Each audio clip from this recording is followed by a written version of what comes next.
हरिओम नमस्कार। आज 15 मई 2025 को प्रातः सूर्योदय के समय के अनुसार पंचांग इस प्रकार है। आज विक्रमी संवत्सर 2082 जिसका नाम सिद्धार्थ है, शक संवत 1947। आज रवि उत्तरायण में ग्रीष्म ऋतु के समय ज्येष्ठ माह से कृष्ण पक्ष, ज्येष्ठ माह है कृष्ण पक्ष की आज तृतीया तिथि, सूर्योदय के समय तीज तिथि है, गुरुवार है, आज बृहस्पतिवार, ज्येष्ठा नक्षत्र है। आज शुभ योग शिव का है। शिव योग सुबह प्रातः 6:55 तक रहेगा। 6:55 के उपरांत सिद्ध योग प्रारंभ होगा। आज सूर्योदय के समय वणिजकरण रहेगा। आज सूर्यदेव 5:45 पर उदय हुए हैं। आज सूर्यदेव 7:08 पर अस्त होंगे। आज चंद्रदेव वृश्चिक राशि में गति करते हुए 2:05 पर दोपहर को धनु राशि में प्रवेश करेंगे। आज सूर्यदेव वृषभ राशि में गति करेंगे।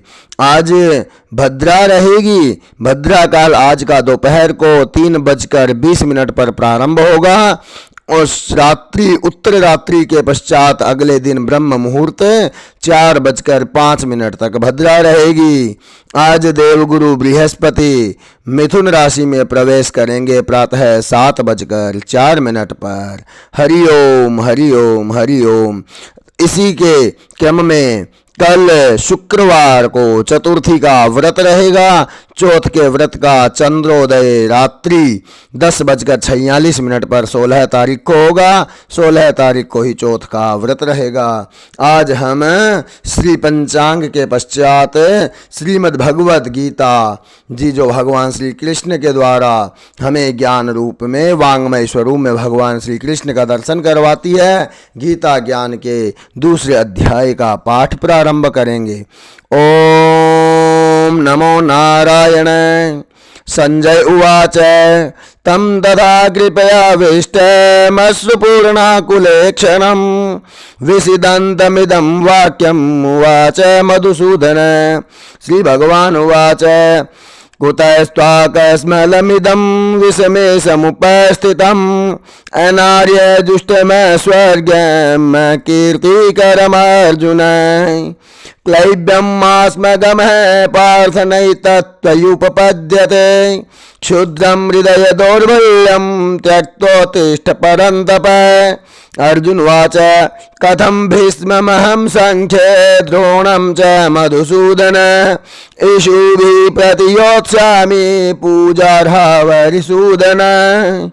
गुरून् हत्वा हि महानुभावान् श्रेयो भोक्तुं वैक्ष्यमपीह लोके हत्वार्थकामास्तु गुरून्निहैव भुञ्जीय भोगान् रुधिरप्रदिग्धान् न चेतद्विद्मगदन्नो गरीयो यद्वा जये मे यदि वा नो जयेयु यानि वहत्वा न जिजीविषामस्तिस्थिता प्रमुखे धार्तराष्ट्रा।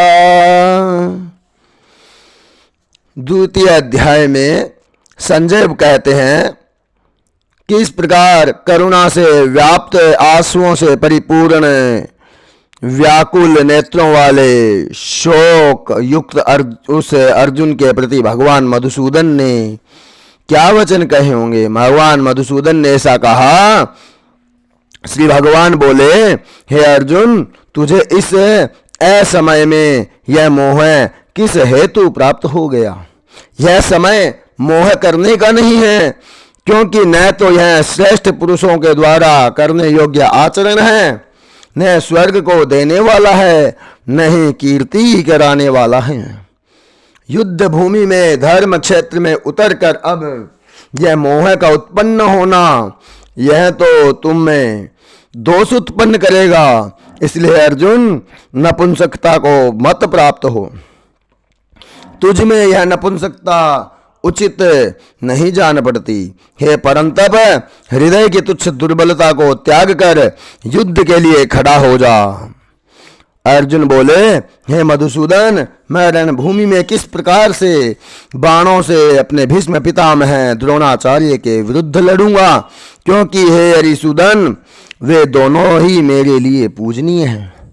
इसलिए हे महानुभाव, इसलिए इन महानुभाव गुरुजनों को न मारकर मैं इस लोक में भिक्षा का अन्न भी खाना कल्याणकारी समझता हूँ, क्योंकि गुरुजनों को मारकर भी इस लोक में रुधिर से सने हुए अर्थ और काम रूप भोगों को ही तो मैं भोगूंगा, और ऐसे अपने गुरुजनों के अपनों के रुधिर से सने हुए काम रूप इन भोगों को भोगने का क्या प्रयोजन।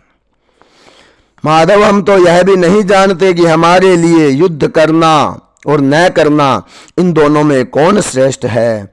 हम तो हम यह भी नहीं जानते कि हम उन्हें मारकर हम जीतेंगे या हमको मारकर वे जीतेंगे, और जिनको मारकर हम जीना भी नहीं चाहते वे ही हमारे आत्मीय धृतराष्ट्र पुत्र हमारे मुकाबले में खड़े हैं। अपने भाइयों को हम किस प्रकार से मारें, यह कैसे संभव होगा।